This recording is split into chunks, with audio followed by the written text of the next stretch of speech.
Welcome to today's webinar. The topic today is Introduction to the new Pushover Analysis add-on. My name is Andreas Hörold. I'm responsible for marketing and public relations in the company Dlubal Software. For instance, the Dlubal website, German and English webinars, newsletter, and so on. I will be the moderator today and will answer your questions together with Thomas. Yeah, but my two colleagues can introduce themselves. Hello, my name is Stefan Frenzel. I'm here at Dlubal for the product engineering of the dynamic analysis modules or add-ons, and of course for the customer support. Yeah, I will introduce you to the new add-on today in the pushover analysis, and yeah, my colleague will answer the questions. Thomas? Yeah, hello. I'm Thomas Eichner. I'm also now working at Dlubal for about 8 months. And I'm also working on the dynamics field, so I'm helping to implement the pushover add-ons or the dynamic add-ons, and I'm here to answer your questions today. So have fun with the webinar. Okay, thank you for your introduction. Then we can switch off our webcams so that the attendees can see the full screen. I say something about how you can ask questions for the attendees who participate the first time. You can show or hide a control panel with that arrow here, and then you can enter a question here, and we will answer you. If you don't get an answer during the webinar, because there are too many, you will get an email afterwards. The other way is to watch the entire webinar and then email questions to info@dlubal.com. Okay, that's all from my side. I hand over the screen to Stefan. Stefan, it's your turn. Yeah, okay. So sorry, we are on this page. Okay, so let's start with the webinar today. So our content or the content of the webinar should be here in the first part, an introduction of the pushover analysis add-on, which we now implemented in RFM 6 and RStab 9. The second part will be we want to create a structure where we want to use the N2 method, which is according to the Eurocode 8. In the third part, I want to show you the results of the pushover analysis and of course the evaluation of the results.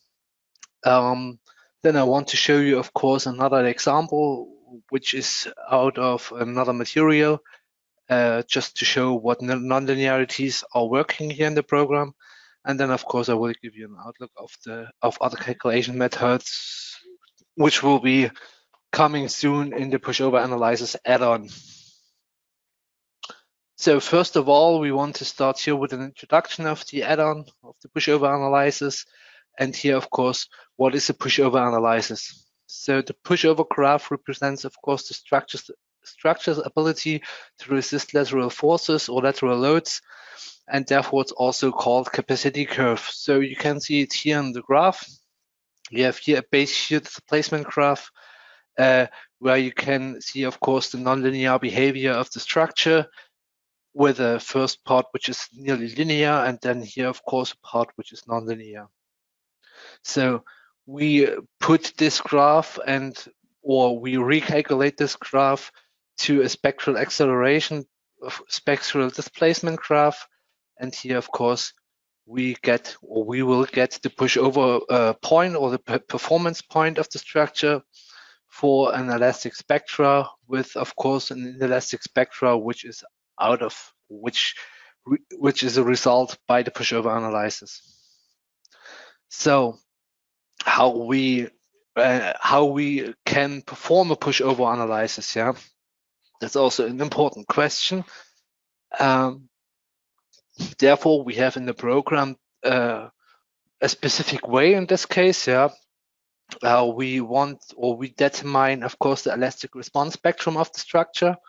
So the elastic response spectra is, of course, caused by where is the building located, yeah, of course, and therefore we can calculate it according to the Eurocode. Afterwards, we have to create a dynamic system. So that means we have to calculate, of course, the modal eigenvalues of the structure, and after that, we have to determine the nonlinearities in the structure to calculate a pushover curve or a capacity curve in this case. So with this capacity curve, we have, of course, to create an equivalent single degree of freedom system, so an SDOF in this case. And with this SDOF, we can do the design according to the N2 method, which is here implemented in the program. So with this target displacement, we can have a look then afterwards on the structure and can, of course, see how big is the displacement, or how are the nonlinearities are working in this case, in this load step. And yeah, and afterwards we check, of course, the acceptance of the target displacement. So because the Eurocode says we have to, or the maximum displacement of our structure, what we want to consider is 1.5, or is 2 times the maximum displacement divided by 3. So that means 2 divided by 3 displacements in millimeters of the whole structure. So if you see here on the right side, we will calculate at first the capacity curve, and then we want to do here a bilinearization of the whole structure. That means we have here a linear part in the beginning of the structure, and here, of course, a horizontal part. And the energy which is in the system, so that's the whole energy, and the bilinearization is calculated by these small areas which are here. This is one, which is here, and area number 2 is here, and these two areas have to be the same, or have the same value at the end. And then we have here this bilinearization. With this bilinearization, we can go in the calculation for the N2 method, and of course here we can there are normally 3, or we can have 3 results at the end. So the first one is we are in an elastic region. That means the nonlinearities didn't working here in our structure. Then it could be that we have an inelastic, or we in an inelastic region. That means the nonlinearities are working, and we need to look on the displacement in this case. So that's just some words for the theory. Now we want to go here in the R#9 model. Here in our first example, we want just to have a look on a steel frame structure, which is here in 3D. And as you can see here in the structure, we have complete rigid connections in this case. Yeah, we have also here supports which are completely rigid. So with no degrees of freedom. Okay. So, but how we can perform now a pushover analysis? At first, if you want to perform a pushover analysis in R#9 or in R#6, we have here in the base data to activate the add-on module pushover analysis. So if we activate here the add-on pushover analysis, the program will activate automatically the model analysis, because the model analysis is needed for the calculation of the pushover curve in our case, because we calculate the pushover curve or the capacity curve according to the eigenvalues of the structure, of the linear eigenvalues of the structure. So then we can here click on OK, and we see here in the navigator that we get, of course, here pushover analysis settings, and that's normally all, because the rest is also given in the structure. And at first we want to create now some nonlinearities in the structure, because now the structure works completely linear, because we don't have anything which is nonlinear in the structure. For this example, we want to use member hinges. And of course, here we can create member hinges. And using these member hinges is really easy. So we can say, okay, we want to have a member hinge but just for the nonlinear calculation. So for the linear calculation, we don't need this member hinge because we want to calculate it first the eigenvalues of the structure. And yeah, we don't need any nonlinearity because the nonlinearity is or don't works in this case. Yeah? So therefore we create nonlinearities at first just for the capacity curve calculation.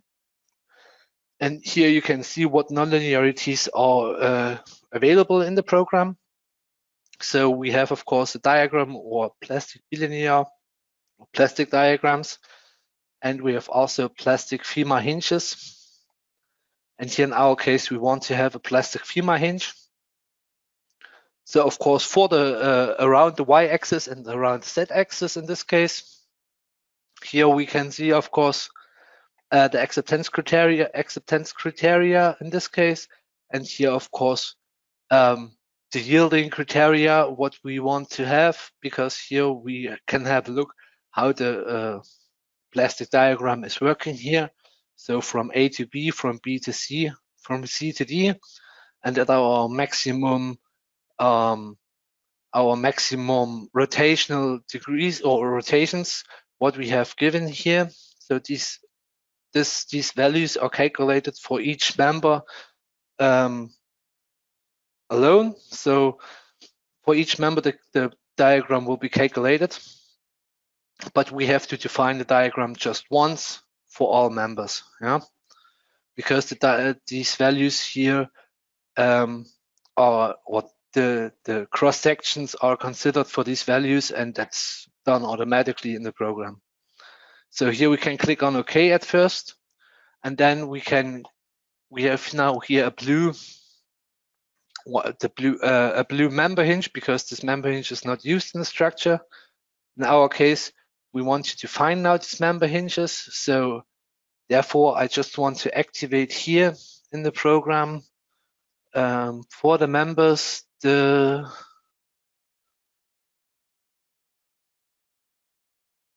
member orientations. And with these member orientations, it's really easy for us to create, of course, the hinges, because we want the member hinges here, of course, at the start of the structure. That means here in this way, on this case, on these members and these members, and of course, on our vertical members, here we want to create the hinge. Therefore, we can say, okay, from the member start, we can create here directly the hinge. So the hinge is here created globally, but works, of course, locally. So for each member works the hinge in another way, caused by the cross sections. So the other members here in this case, you can see that there are HEA 240. For these ones, we want to use also this plastic member hinge according to FEMA 356. And here, of course, we activate the hinge for each or on each side on the member. So for the member start and of course for the member end. And we can say, okay, now you can see in the structure that we created here the member hinges by the small hole here in this case, yeah. And that's all for the first thing, because now we have our dynamic structure and we have, of course, our nonlinear structure in one model, yeah. And therefore we can do the next step, because here we want to calculate at first the eigenvalues of the structure. And to calculate the eigenvalues, it's important to create here a design situation. And this design situation should be a seismic mass combination. That means for us, the program can calculate the seismic masses for the modal mass or for the modal analysis alone. Yeah, that means the program creates here a load combination for that. And with this load combination, I will switch it directly to third order theory. That's then, of course, important for the pushover analysis. So here we want, or the program should use the masses which are in load case number 1 and 30% of load case number 2. Here we go back then and create, of course, a new load case, which is not a static analysis, which is in this case, of course, a model analysis. So this modal analysis we can here activate. And of course, it's possible to select now the combination number 1, which is our seismic mass combination. And therefore we can calculate, of course, now the modal values. So therefore we get, of course, our natural frequency and of course the period. But what's more important for us is, of course, here the effective modal mass factor, because the N2 methods say that we need the dominant mode for the N2 method in each direction. And here we have, of course, a dominant mode in Y direction and a dominant mode in X direction if we want to use. We want to calculate it now or we want to do a pushover analysis here just for the Y direction. But I will show you how easy it is to do it also in the X direction if you need it. Yeah. Here in the Y direction, we have, of course, a higher modal mass factor. Maybe this is also more important than the other direction. Yeah. Okay. With this modal mass factor, we can go back to our calculation here. And here we have to define now a load combination. Yeah, where we can do now our pushover analysis. That means here we create just a model or a new load combination, and for this new load combination we can choose here now as analysis type the pushover analysis. This pushover analysis here is set it now directly. The calculation parameters should be here, of course, third order, because we want to calculate until the collapse of the structure, and that makes more sense for us.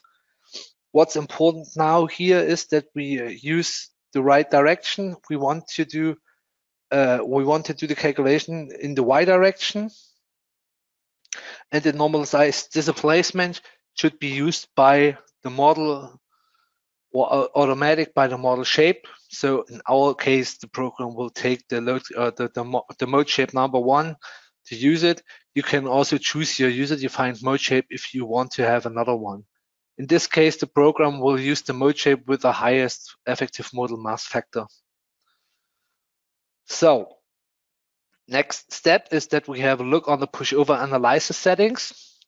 Here in these settings, we can, of course, define some stuff. Yeah, I know it from the structure because an example, we can start here with a load or with an initial load factor of 10 for the calculation, and we want to use here the collapse calculation. That means we want to calculate until the collapse. The automatic selection of the highest node is here used, or we have an automatic selection of the highest node, which is here node number 11. But here, if you deactivate this one, you can also choose your node manually. As you can see here, the program, the load factor increment is 0.1. So the increment, the load will be increases by 10% in each step. And that's all for this case. The next thing is what we have to do now is to create a response spectra. Here in our case, we need, of course, according to the standard. And here the important thing is that we use not a design spectra, we have to use the elastic spectra. It's also a spectrum direction is horizontal. Here the ground type I would choose for the example just to other. The peak ground acceleration in Germany is normally not so high, but here I want to choose 6 in this case. And of course my TC I want to choose manually is here 1. Yeah. But feel free, you can also use your values, what you want to use in this case. That makes no problem. So it's just for the example, because I want to show you the results in this case for this acceleration caused by the special result, what will come here in this case. If we go back to main, you see, of course, that we have, because I forgot it, what I want to show you is that we use the constant vertical gravity load from the load case or load combination, because we calculated before the mass combination or the mass mass load case in this case. And here we want to use, of course, these loads or these masses also for the pushover analysis, which is constant vertically. And then we want to increase the load, of course, just in the y direction. Okay, then we can go on calculate. Now the program will, of course, try to solve the whole structure with all nonlinearities which we have in the structure. You see, we start here nearly with 200 millimeters of displacement. That's caused by our load factor, because we started here with a load factor of 10. That's why we get here a higher displacement at first. Now the program will do here, of course, the calculation. That takes a little bit.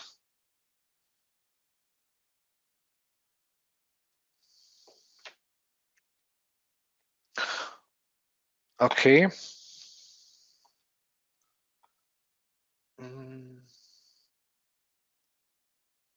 Yeah, we just wait some seconds here. It takes not so long. Because I just can show you here in the N2 method. So because the N2 method has 3 different results, what we can have, yeah. So of course we are here. This could be that we are in the elastic region, or that we here in the inelastic region. Then these values xt star is calculated in a little bit another way than normally in the elastic region. But if we find a solution for this calculation, normally the pushover calculation or the N2 method is then okay. We just have then a look on the displacement of the whole structure. So if we go back to the calculation here, we can see that we have a load factor of 20.7 now. The displacement is, of course, increasing. I think we will come to an end in some seconds.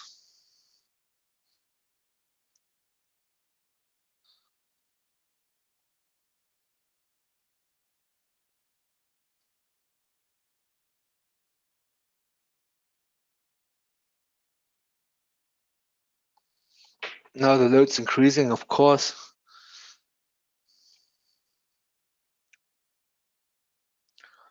And hopefully we'll get a result soon.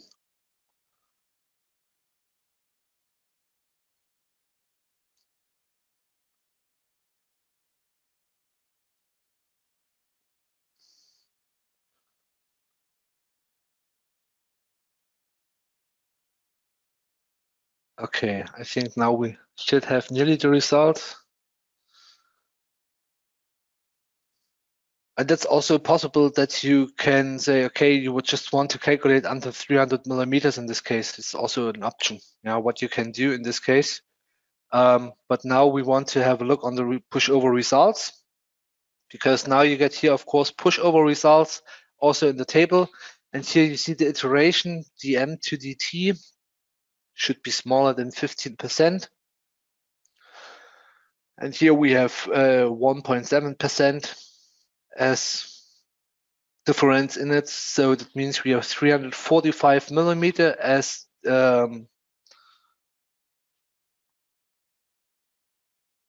maximum displacement for us, or as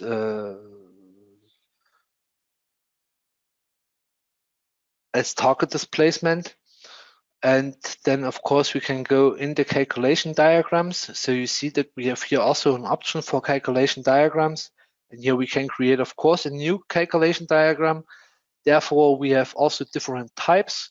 We see here that we have a basic 2D diagram, and we have also a 2D pushover RDRS diagram. The program will calculate or will create directly the displacement spectrum, demand spectrum in this case. And of course, we can have a look here on the demand spectrum. We can have a look on the capacity curve, which is bilinear. And on all, that means we have a look here now on the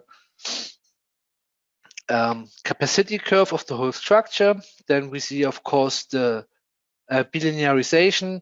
and we see our dt star, which we have to use or which we need here in this case.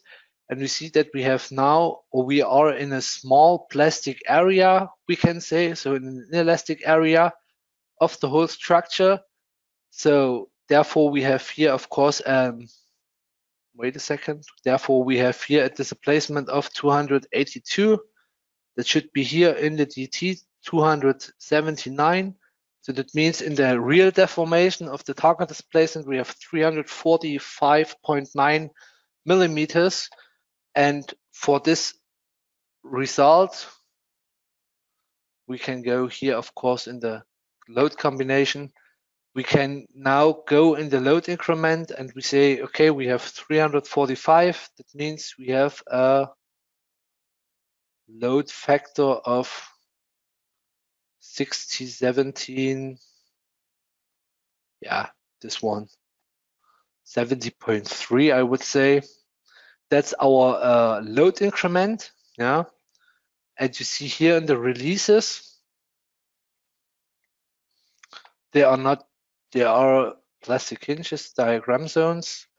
They are all yellow. That means for us, if we go here in the, if we go here in the hinges back, yeah, you see here they are yellow. That means for us, we are in the case A to B. So that's not a big problem because that's the linear part, yeah. And we don't have any plastic usage in the structure, yeah. So for us, the structure should be stable in this case, and we won't get any problem with it. But it could also be if we do the calculation again in this case, yeah, we can go on edit and then we say, okay, we copy this case, and here we create also a new response spectra. We can use here the same one, but not as a design, as elastic, and maybe we increase here the reference peak ground acceleration. And of course, we say we want to have here also, oh no, we can take this one. Okay, now we have a higher response. And then we can go here, of course, in the calculation and create also a new calculation. We say, okay, please take the value from 20 as first part. So the calculation is done a little bit faster if we do the calculation until the collapse. Maybe we take here just 2%, or no, we can take here 15%, that's okay. And then we can say here, calculate this one.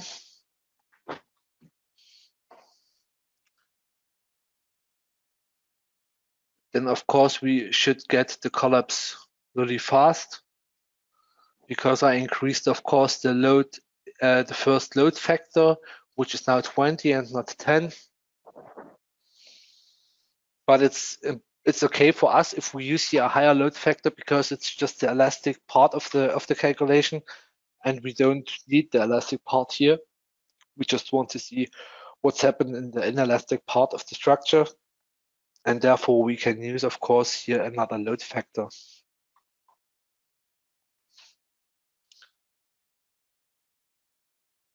Okay.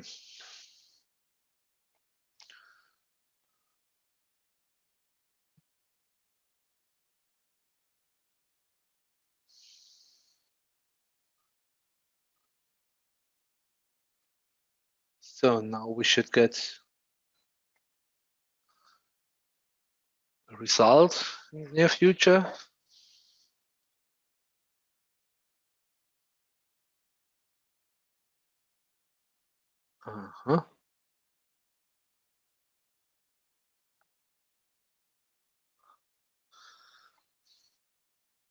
So the load factor should be nearly the same than in the other calculation because we just created another result or another response spectra, which has, of course, a higher values, but now we get 26.1. And now you see, of course, here in the structure that we have here some orange hinges. So that means we are in another area of the hinge. So we are now in the area from B to C at the end. And we have here also the acceptance criteria, which can say us, okay, is it okay or is it not okay? In this case, that we can have a look here in the hinge.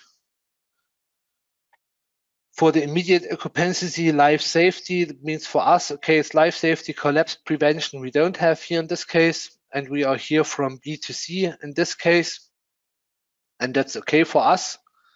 If we go back to the diagram with a load increment of 26, so that means we have here also just 346 millimeters DT. And we can create now also a new calculation diagram. That's really easy. Just go on edit, create a new one, or copy the old one and say, okay, we want to see it for load combination number 2.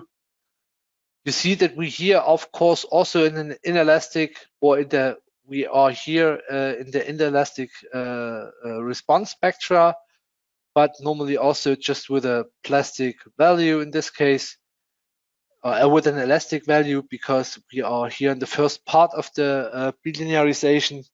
So that means for us also that it's okay. And you can use this result also to have a look. Now you can say also you can go in the load increment 26. You see that you have here 1,100 millimeters and 2 multiplied with 1,100 divided by 3 is of course bigger than our maximum displacement, our target displacement, and that means for us, according to Eurocode, we are on the safe side. So we can use here, of course, this calculation and also with this response spectra for the design according to Eurocode 8 for the N2 method in the pushover analysis. So as you saw here now in the structure or in RStab 9, we did the calculation for members. So for members, is it normally really easy because you just have to create some hinges which have a nonlinearity. So now I want to show you, of course, RFEM6, because in RFEM6 we are also able to do it for other nonlinearities. Here in our case, I want to show it to you for a masonry material. And this masonry material has also an orthotropic stiffness and also orthotropic values, of course, for the ultimate compressive strength and for the ultimate tensile strength. And with this nonlinearity, the program is also able to do a pushover curve or a calculation according to the Eurocode. Therefore, you just have to calculate the whole structure. Yeah, you can see it here. It's a complete masonry building. Wait a second, I can show you the rest of the structure. Yeah, where you have, of course, some concrete here in it. And of course, the rest here, the walls are made out of masonry. And of course, some result members are also in. And here, of course, the whole structure, the concrete is here with a linear material behavior, but the masonry is here with a nonlinear material behavior.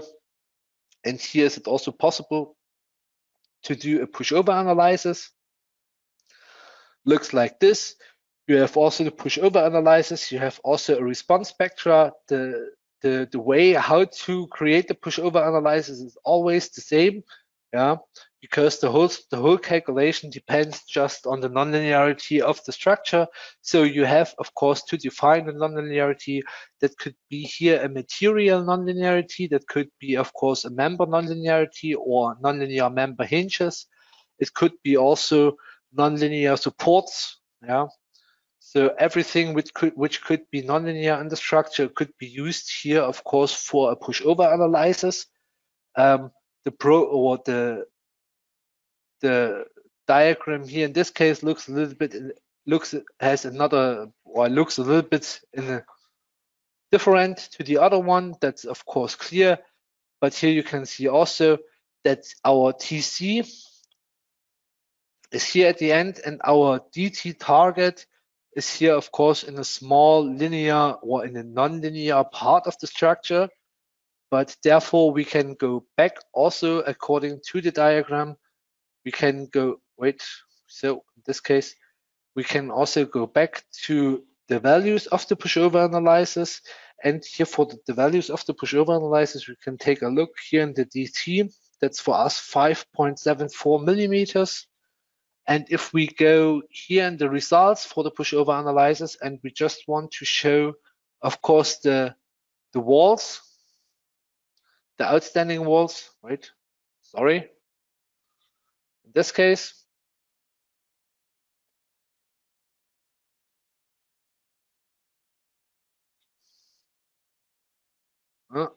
okay, then we are able to go back, of course, in the deformation DT, which is our target displacement. So 5.7 millimeters. That should be, that's nearly at the end. 7.2, 5.7. You can go here on load increment 5.6 maybe, or 5.7, 5.8. That's not so important. But here in the load increment 5.8, we can have a look on our basic stresses, which you can see here now. Therefore, we have here a control panel. There we can have a look on the stresses for the surfaces. And of course, we need a look on the basic stresses, which here are completed okay. Because therefore, you can have a look, of course, in the material behavior. And you see here in the material behavior, our maximum sigma x stress could be 0.24, and of course in the other way, in the other direction 0.1, and here for the y direction 2.5 and 0.067. So here in our case that's okay.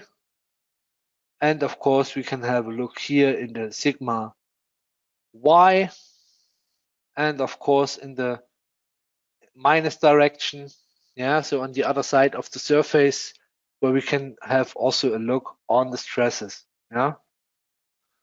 as you can see here. So here we have, of course, some tensile stress in the structure, but this is a small stress, and this stress is also okay for the whole structure. That means for us, the calculation is also okay, because the maximum displacement is also here in this case should be the maximum displacement at 21.7 millimeters, and our target displacement is 5.7. So of course that's also okay. So it means the displacement is okay and the stresses are okay for the whole structure, and therefore the structure is stable enough for the pushover analysis. So the whole calculation is always done now here for the N2 method according to the Eurocode. We want to implement in the near future, of course, the capacity curve method according to FEMA or ATC 40. But I think that will take a little bit, will take some time for that. That is, of course, planned for the near future for the pushover analysis. So you can say normally it's possible to do the pushover analysis with the whole program, and of course, according to the N2 method, other methods will come, I think, during this year or during the start of the next year, and we will, of course, bring some new advantages in the future for the pushover analysis. Okay, so that's what I want to show you today. Andreas? Yeah, thank you for the nice presentation, Stefan. I would like to hand over the screen to me. I say only some words before I show you where I can find the recording. Yeah, if you have questions to any add-on or our main products, RFM6, RSTAP 9, and so on, or Wind, you can get your free online appointment, for example, a free product demonstration, or you can get a non-binding offer as you want. If you want, just contact our sales team. You can click on that link or scan that QR code. You can also download these slides from our website together with the recording. I can show you where you will find it in the next days. Our website, dlubal.com, and then news and events. Here are the webinars. So that's today's webinar. Next week we will present a geotechnical webinar, then an American webinar about code-formed steel design, new features in steel add-on on 29th June, then our most frequently asked questions webinar. So, okay, that's today's webinar. I click on it. In the next days, you will get an email with the link to that page. Then you will also get your attendee certificate, and you will find the recording in the middle here. You already find the presentation slides